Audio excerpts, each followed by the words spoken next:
तो आज के वीडियो में हम बात करने वाले हैं आर्टिफिशियल इंटेलिजेंस के बारे में। तो सामान्यतः हम इंसानों में इतनी समझ होती है किसी कार्य को करने से पहले कब, कहां और कैसे बेहतर तरीके से करना है ये पता कर लेते हैं, और यह बुद्धि मशीनों में नहीं होती। तो मशीनों में इसी क्षमता को विकसित करना ही आर्टिफिशियल इंटेलिजेंस है। अब मशीनों में मुख्यतः 3 प्रकार की क्षमताओं को विकसित किया जाता है: learning, reasoning and self correction. अब जैसे इंसान जन्म से लेकर मृत्यु तक हमेशा सीखता ही रहता है, वैसे ही मशीनों में भी इंफॉर्मेशन हमेशा डाली जाती है।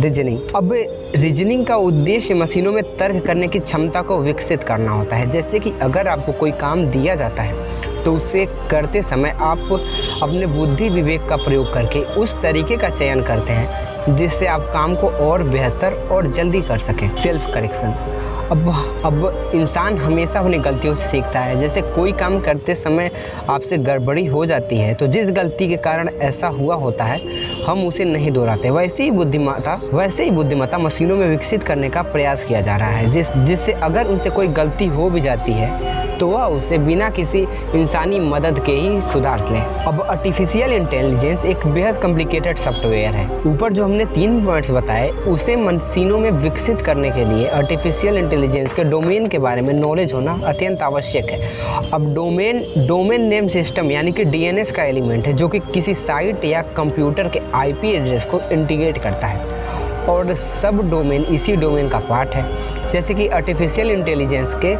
कई प्रकार के सब डोमेन हैं, जैसे मशीन लर्निंग। अब मशीन लर्निंग एआई का एक एप्लीकेशन है जिससे कि मशीन अपने एक्सपीरियंस से सीखती है। डीप लर्निंग, ये आर्टिफिशियल इंटेलिजेंस और मशीन लर्निंग का एक इम्पोर्टेंट सब डोमेन है। एक तरफ से डीप लर्निंग मशीन लर्निंग का ही एक एडवांस फॉर्मेट होता है जिसकी मदद से मशीन ज़्यादा से ज़्यादा कॉम्प्लिकेटेड काम कर पाती है। न्यूरल